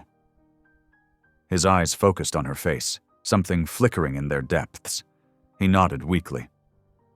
"There's a line shack," he said. 2 miles north. Used it years ago, trapping. Might still be standing." Sophia squared her shoulders, making her decision. "Then that's where we're going. Can you walk?" "Have to." He struggled to his feet, leaning heavily on her. Matthew took his other hand, his small face set with determination. They moved slowly through the forest, following game trails when they could find them. The night seemed endless. Snow filtered down through the branches, collecting on their shoulders and hair. Sophia's arms ached from supporting Elijah's weight, but she refused to stop. Every few minutes, she checked behind them, but there was no sign of pursuit. The burning cabin must have drawn their attackers' attention. Still, she knew they couldn't rest until they found shelter. Matthew stumbled often but never complained. His courage made Sophia's heart swell with pride even as it broke for all he'd endured. No child should have to flee through the night from men with guns. Elijah grew quieter as they walked, conserving his strength. His skin burned with fever now, and his steps became more erratic. Sophia found herself whispering prayers with every breath, begging God to keep him alive. The sky was beginning to lighten when they finally spotted the line shack, a low, dark shape against the trees. It was little more than 4 walls and a roof, half buried in snow, but it represented salvation. "Made it," Elijah breathed. Then his legs buckled. Sophia barely managed to keep him from falling. "Just a little further," she urged. "Matthew, run ahead. See if the door will open." Her son darted forward through the snow. After a moment of struggling with the frozen latch, he got the door open. Wind had blown snow inside through gaps in the walls, but the roof was mostly intact. Together they half-carried, half-dragged Elijah over the threshold. The interior was musty and cold, but it was shelter. An old cot stood against one wall, its mattress lumpy with age. They lowered Elijah onto it as gently as they could. Dawn's first gray light filtered through cracks in the walls. Sophia could finally see the full extent of Elijah's wound, an angry furrow across his ribs, still seeping blood. The skin around it was hot and swollen. "Matthew, look in those shelves. See if there's anything useful." While her son searched, Sophia tore strips from her petticoat to make bandages. She used snow to clean the wound as best she could, her hands trembling but determined. Elijah bore it stoically, though pain lined his face. Matthew found some old tinder and a few strips of jerky in a tin. No blankets, but there were burlap sacks they could use for warmth. Sophia got a small fire going in the shack's tiny stove, praying the smoke wouldn't draw attention. As morning fully arrived, Sophia sat beside Elijah's cot, holding his hand. Matthew had finally fallen asleep, curled up nearby in the burlap. Outside, snow continued to fall, covering their tracks. "You saved us," Sophia whispered to Elijah. "Now it's my turn to save you." His fingers tightened weakly around hers. Despite the fever burning through him, his eyes were clear when they met hers. "Already have," he murmured. "Long ago." Sophia blinked back tears, lifting his hand to press it against her heart. Through the gaps in the walls, she could still see smoke rising from the direction of their burned cabin. Everything they owned was gone. But what mattered most was here, in this rough shelter, her son, sleeping safely, and this brave, wounded man who had risked everything to protect them. "Rest now," she told him softly. "I'll keep watch." Elijah's eyes drifted closed, his breathing ragged but steady. Sophia settled in beside the cot, the revolver ready in her lap. She didn't know what the coming days would bring, but she was done running. Whatever came next, they would face it together. The line shack creaked in the winter wind as morning light grew stronger. Inside, 3 people who had become a family huddled close, wounded but alive, their love for each other stronger than any threat that sought to tear them apart. Dawn broke cold and gray over the line shack. Sophia stood in the doorway, surveying their meager shelter with determined eyes. The walls sagged with age, gaps showing between weathered logs.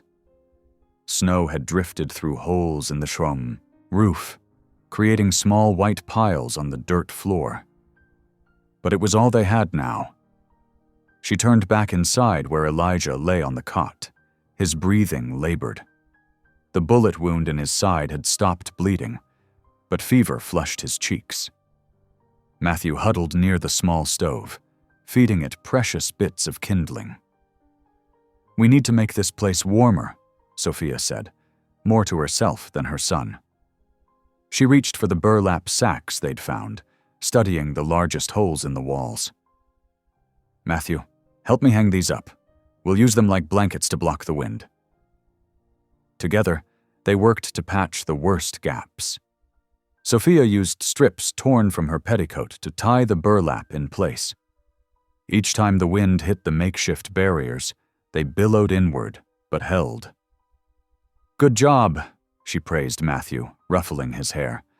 "Now we need more wood for the fire. Can you gather some small branches near the door? Don't go far." While Matthew worked outside, Sophia turned her attention to Elijah. His shirt was stiff with dried blood.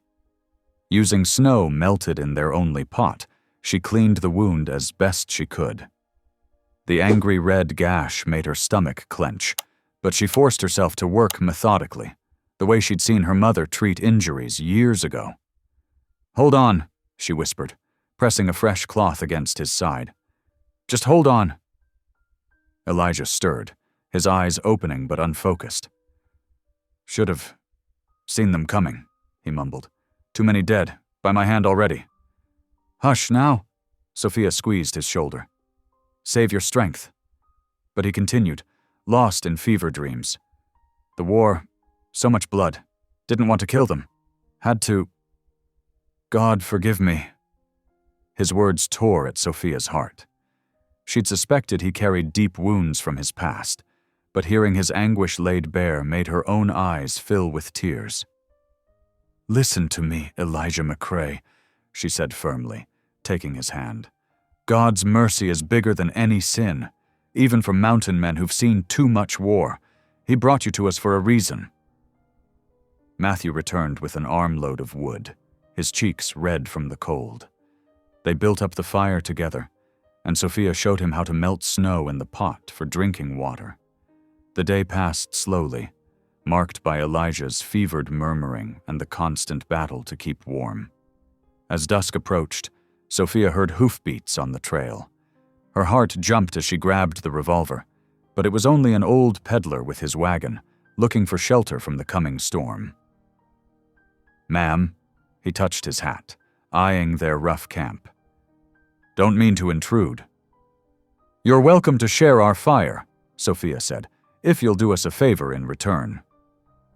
She scrounged paper and pencil from his supplies and wrote a hasty note to Preacher Crane, explaining their situation and begging for help.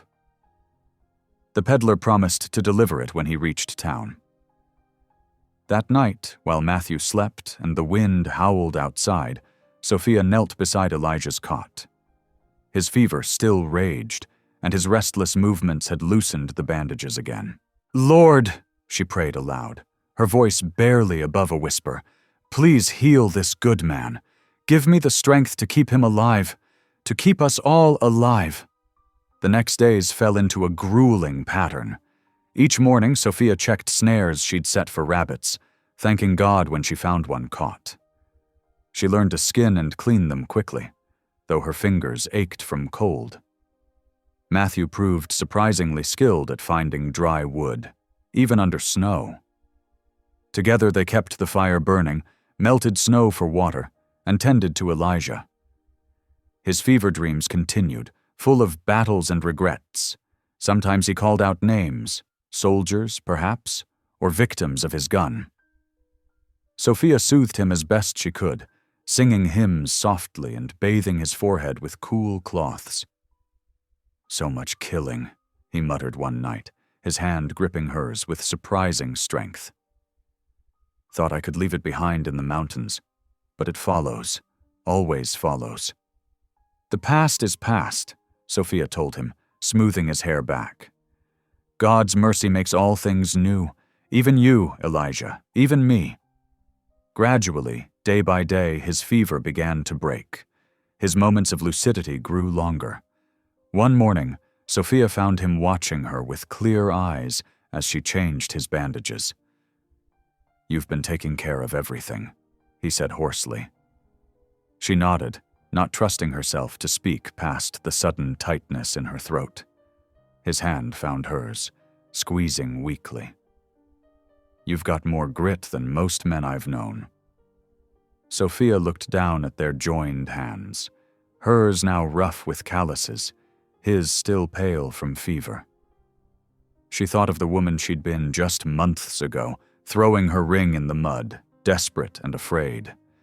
That woman seemed like a stranger now. "I had to change," she said simply. "Had to be stronger. For Matthew, for you." "You were always strong," Elijah replied. "Just didn't know it yet." Matthew came running in then, excited about a rabbit caught in one of their snares.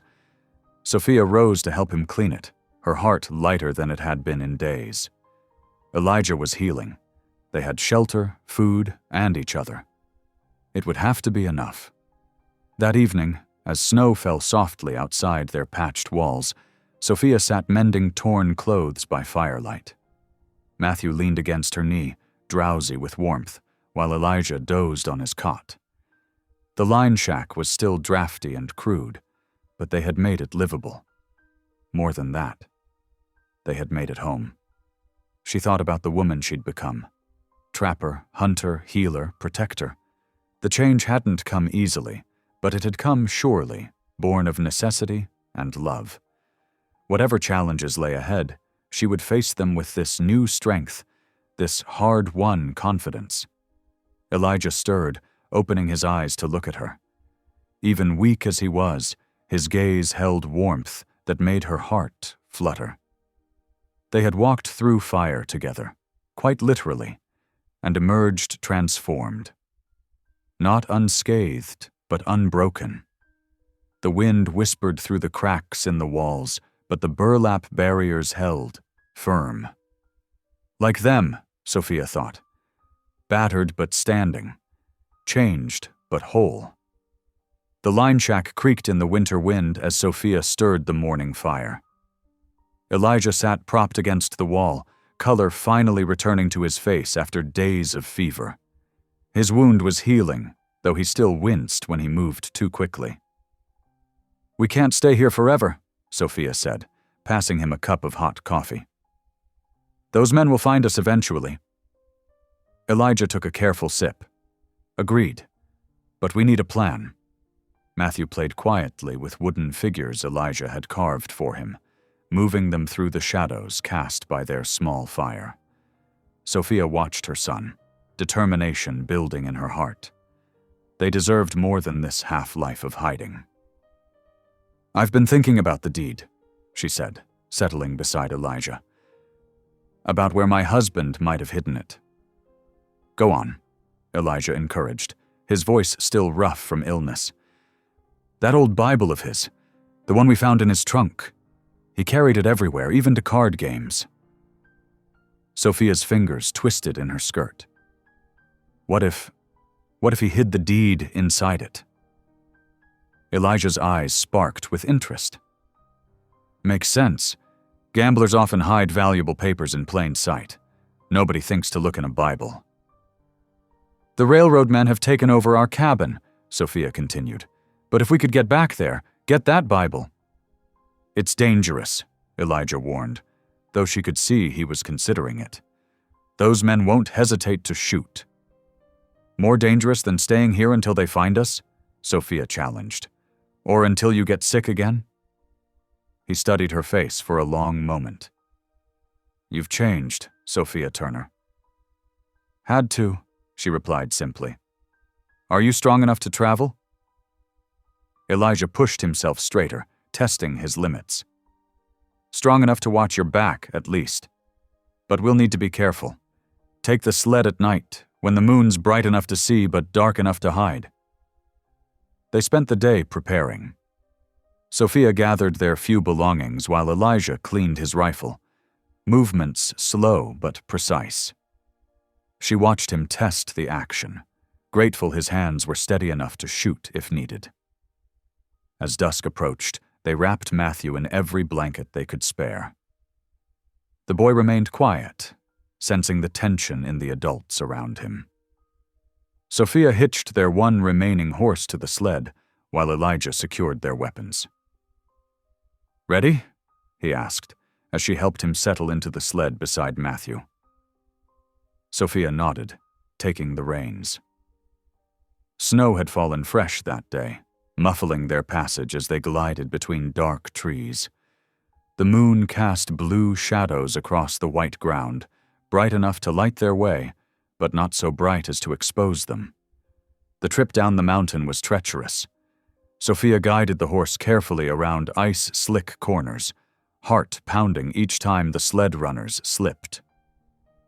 Elijah kept his rifle ready, scanning the darkness for threats.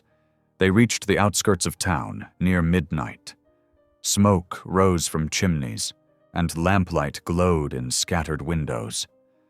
Sophia steered them behind the livery stable, where shadows would hide the sled. "Matthew," she whispered, "stay here with Elijah. Don't make a sound, no matter what happens." Her son nodded solemnly, burrowing deeper into his blankets. Elijah caught her hand before she could leave. "Be careful," he said softly. "If anything happens, I'll create a distraction." "You can barely stand," she protested. "I can still shoot." His grip tightened briefly. "God go with you." Sophia squeezed his hand once, then slipped away into the darkness. She crept through familiar alleyways, keeping to the deepest shadows. Her old cabin stood at the edge of town, light spilling from its windows. Voices carried through the thin walls, rough men's laughter and the clink of bottles. Sophia's heart raced as she eased around to the back. The kitchen window was still loose, as it had been when Matthew was small and would sneak cookies. She waited until a burst of laughter covered the sound, then worked the window open. The kitchen was empty, though dishes and empty bottles littered every surface. Her chest ached at the sight of her once tidy home. A sudden gunshot split the night. Men shouted in the front room, boots pounding as they rushed outside. Sophia silently blessed Elijah for his timing. She slipped through the window, crawling across the kitchen floor. Her husband's Bible had to be here somewhere. She'd seen the railroad men toss it aside when they'd first taken over the cabin. More shots rang out, followed by cursing. Whatever distraction Elijah had planned seemed to be working. Sophia searched frantically, checking shelves and cupboards. There, wedged behind her grandmother's china platter, she spotted the worn leather cover. Her fingers closed around the Bible just as boots thumped on the front porch. Sophia scrambled back through the window, clutching her prize. She pulled it shut behind her just as the men burst back inside, complaining about wild shots and wasted time. Her legs shook as she ran through the darkness, but she didn't slow until she reached the sled. Elijah sat with his rifle still raised, Matthew tucked safely behind him. "Got it," she gasped, climbing in beside them. They fled town as quietly as they'd come, no one pursuing through the snowy night. Dawn was breaking by the time they reached the line shack. Sophia's hands trembled as she built up the fire, eager to examine their prize. "Here," Elijah said, holding out the lamp. "Better light." Sophia settled beside him, Matthew crawling into her lap. The Bible's leather was cracked and stained, its pages yellow with age. She began turning them carefully, checking each one. "The Psalms," Elijah suggested. "Good place to hide something flat." She nodded, finding the familiar book. Her breath caught as she turned to Psalm 23. There, pressed between pages that spoke of still waters, lay a single folded paper. Her fingers shook as she opened it.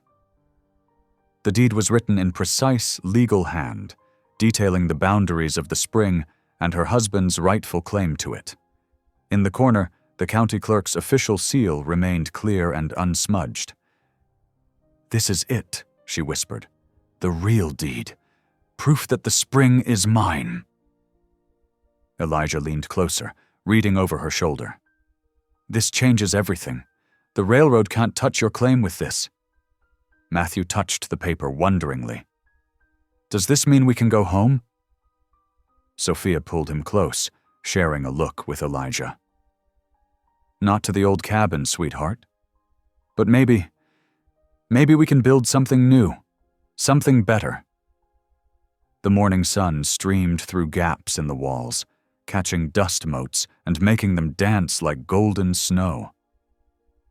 Sophia held the deed carefully. This precious paper that could secure their future. The first ray of hope since their world had burned. Dawn broke crisp and clear over the mountains. Sophia stood at the line shack's window, watching the sun paint the snow in shades of rose and gold.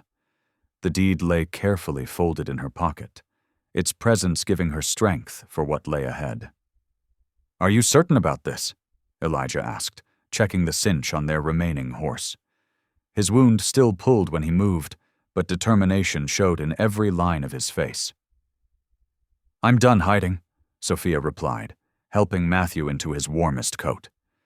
"That spring belongs to my son, to our future." Elijah nodded, a ghost of a smile touching his lips.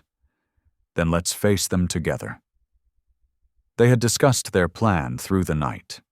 The courthouse would be busy this morning. Tax collection day brought folks from all over the county.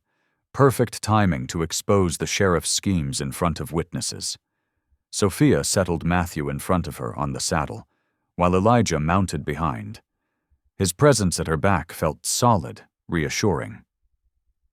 The horse moved carefully through the deep snow, carrying them down the mountain one last time. As they approached town, Sophia sat straighter. Gone was the trembling widow who had fled months ago. In her place rode a woman who had split wood, shot game, and kept her family alive through a mountain winter. People stopped to stare as they rode down Main Street. Sophia heard the whispers start. "That's Turner's widow," and thought she was dead in the hills. She kept her eyes forward, focused on the courthouse ahead. The sheriff stood on the steps, talking with two well-dressed railroad men. His face darkened when he spotted them approaching. "Well, well," he drawled as they dismounted. "The runaway widow returns, with that mountain savage no less." Sophia helped Matthew down, then faced the sheriff squarely. "I've come to settle the matter of my spring rights, Sheriff Greeley." "Nothing to settle?" One of the railroad men cut in smoothly. "You sold those rights fair and square last month. We have the papers to prove it." "Interesting," Sophia replied, her voice steady despite her pounding heart. "Since I've been in the mountains all winter and haven't signed anything." A small crowd began gathering, drawn by the confrontation.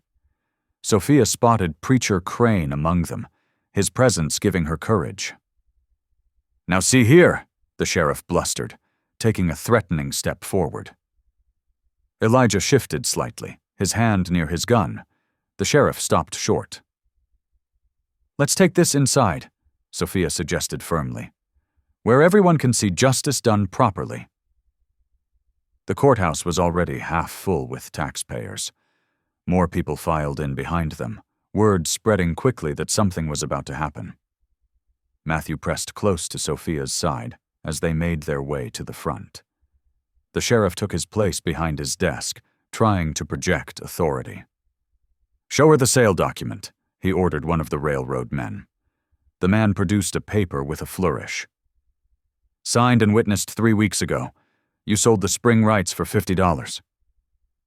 Sophia studied the document carefully. "That's not my signature." "Course it is," the sheriff snapped. "Got 2 witnesses right here who saw you sign it." The crowd murmured. Sophia felt their eyes on her, some sympathetic, others doubtful. This was the moment that mattered most. "Preacher Crane," she called clearly. "Would you step forward, please?" The old preacher made his way through the crowd. He had been their ally from the start, keeping their location secret while they hid in the mountains. "I have something that needs witnessing," Sophia said, reaching into her pocket. The original deed felt warm in her hands as she unfolded it carefully. "This is the true deed to the spring," she announced, holding it up. "Filed by my late husband and properly recorded with the county clerk's seal. I've never sold it or signed it away." The preacher took the document, examining it closely. "This is genuine," he confirmed in his deep voice. "I remember when James Turner filed it. That's the clerk's seal, clear as day." Gasps and exclamations filled the room. The sheriff's face had gone red with fury. "That paper's a forgery," he sputtered. "Like the sale document with my false signature?" Sophia countered. The crowd's murmurs grew louder, angry now. One of the railroad men stepped forward, trying to salvage the situation. "We can make this worth your while, Mrs. Turner. $100 for the spring rights. Think of your boy." "I am thinking of my boy," Sophia replied. "I'm thinking of every child in this town who needs clean water. That spring isn't just mine. It belongs to this community, and I won't let you steal it." "You heard the lady," Elijah spoke for the first time, his quiet voice carrying clearly. "The spring's not for sale." More voices joined in support.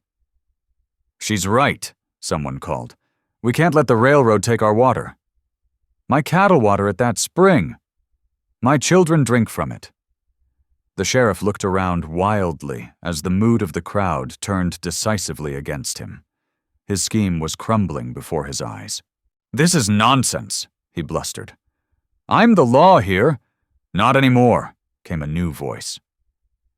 The county judge had entered unnoticed during the commotion. He looked grimly at the sheriff and railroad men. "Attempting to steal property through forged documents is a serious crime," the judge continued. "So is abusing the authority of a badge. Sheriff Greeley, consider yourself relieved of duty." The courthouse erupted in cheers. The railroad men fled, pushing their way through the crowd. The former sheriff stood frozen, his face ashen as two deputies approached to take his badge. Sophia felt lightheaded with relief and triumph. Matthew hugged her tightly, while Elijah's hand found her shoulder, squeezing gently. As they made their way out of the courthouse, people pressed forward to shake her hand. Women who had once shunned her now smiled and offered congratulations.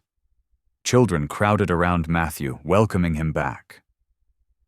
"You did it, Mama," Matthew beamed up at her. "You saved our spring." "We all did it," Sophia corrected, including Elijah in her smile. Together. The morning sun had climbed high, making the snow gleam like diamonds. People gathered in clusters on the street, discussing the dramatic events they had witnessed. Several men were already planning to help rebuild their cabin, while women promised to send food and supplies. Sophia stood on the courthouse steps, taking in the scene. She was no longer the desperate widow who had thrown away her wedding ring. She had found something stronger than shame or fear. She had found her own courage, her own voice. Elijah moved to stand beside her. "What now?" he asked quietly. Sophia touched the ring she still wore, its meaning transformed by all they had endured together. "Now we build something new," she answered. "Something better." The town buzzed with excitement and renewed purpose. The spring would flow freely, nourishing the community just as it always had. And Sophia Turner stood tall in the morning light, no longer hiding, no longer afraid.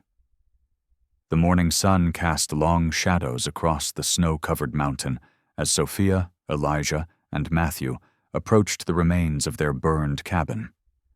The fresh tracks of their horses marred the pristine whiteness, leading them back to where everything had changed. Sophia's breath caught in her throat at the sight. Blackened timbers jutted from the snow like broken bones. The roof had collapsed entirely, leaving only the stone chimney standing as a lone sentinel. Ashes, now cold and wet, peeked through melted patches of snow. Matthew clutched her hand. "It looks so small now, Mama." "That it does," Sophia agreed softly. The cabin that had sheltered them through those first precious months together now seemed tiny against the vastness of the mountain. Elijah dismounted, his boots crunching in the snow. "I can rebuild it stronger than before," he offered. running a hand along the remaining chimney stones. Double-thick walls, better windows. No, Sophia interrupted, surprising herself with her certainty. Not here. Both Elijah and Matthew turned to look at her. I want to build near the spring, she continued, her voice growing stronger. On my land, our land, where no one can threaten us again. Elijah studied her face for a long moment, then nodded slowly. Reckon that makes good sense. Higher ground, better view of anyone approaching. Plus, being near the water. It's where we belong, Sophia finished. She could see it clearly in her mind. A proper homestead, with room to grow. Will you help me build it? Try and stop me, Elijah replied, a rare smile crossing his weathered face. They rode to the spring that morning, the water running clear and strong despite the winter cold. Sophia chose a spot on a gentle rise overlooking the valley, protected by a stand of pines. While Matthew gathered kindling for a fire, she and Elijah began clearing snow from the ground where the foundation would go. The sun had barely reached its peak when they heard voices approaching. Sophia tensed, reaching for her rifle, but Elijah touched her arm. Those are friendly sounds, he said quietly. Around the bend came a procession that brought tears to Sophia's eyes. Leading the way was Preacher Crane, followed by what seemed like half the town. Men carried tools, saws, hammers, shovels. Women brought baskets of food and bundles of blankets. Children darted between the adults, their laughter echoing off the mountainside. Heard you were starting fresh, the preacher called out. Thought you might appreciate some helping hands. But how did you know where to find us? Sophia asked, overwhelmed. Saw you riding this way, one of the women answered. Word spread quick. We all figured it was time to make things right. Some of these same people had once whispered behind her back, had watched her shame in silence. Now they came forward one by one, offering help, asking where they could start. The day became a blur of activity. Men cleared the ground and began laying foundation stones. Women set up a cooking fire, filling the air with the smell of coffee and stew. Children, including Matthew, ran back and forth carrying tools and water. Elijah directed the construction with quiet authority, showing others how to notch logs and fit them together. Sophia worked alongside everyone, her hands growing rough with honest labor. Even those who had once scorned her now worked shoulder to shoulder, sharing stories and sweat. As the sun began its descent, Preacher Crane called everyone to gather. They formed a circle around the partially built walls, heads bowed. Lord, the preacher's voice carried clear in the mountain air, bless this land and those who will dwell here. Grant them peace and provision, protection and prosperity. Let this home be a sanctuary for all who seek shelter, and may its walls echo with love and laughter for generations to come. Amen, the crowd responded in unison. Work continued until dusk, painted the sky in shades of purple and gold. A rough framework stood where that morning there had been only snow. Best of all, smoke curled from a new stone chimney, promising warmth and comfort to come. Sophia stood back, watching as Elijah showed Matthew how to pack mud between the logs. Her son's face glowed with pride as he worked beside the mountain man, their movements in perfect sync. They looked like father and son, she realized with a start. They already were a family in every way that mattered. Hope swelled in her heart, warm and bright as the fire that now burned in their new hearth. This was more than just a house taking shape before her eyes. It was a future she had never dared to dream of, built on faith, courage, and the strength of community. Spring painted the mountain in vibrant hues as winter's grip finally loosened. The new homestead stood proud against the awakening landscape, its fresh-hewn logs weathering to a rich golden brown. Garden beds, turned and ready for planting, stretched behind the house where Sophia had worked the soil herself. A sturdy barn, built with the same care as the house, sheltered their growing collection of livestock. The spring bubbled clear and strong, its water channeled neatly to serve both house and animals.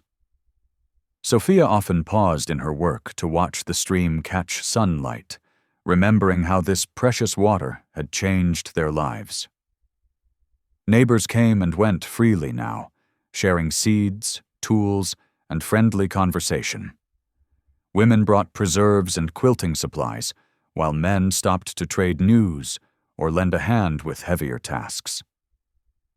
The homestead had become a gathering place, warm with welcome and hospitality. Elijah was there nearly every day, his tall figure as familiar as the mountains themselves. He split wood, mended fences, and showed Matthew how to ride the gentle pony he'd brought one morning. In the evenings, he sat at their table as naturally as breathing, though he never presumed to stay the night. Sophia noticed how he watched Matthew with pride when the boy mastered a new skill, how his eyes crinkled with joy at their shared meals. Yet something held him back, a shadow that crossed his face when laughter grew too free.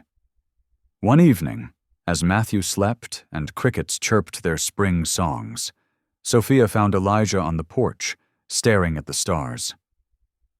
"You don't have to leave every night," she said softly, joining him at the railing. Elijah's shoulders tensed. "A man with my past has no right to—" "I see God's grace in you," Sophia interrupted gently. "In your strength when we needed protection, in your tenderness with Matthew, in every kindness you've shown us." "Never thought there could be redemption for someone like me," he admitted, his voice rough with emotion.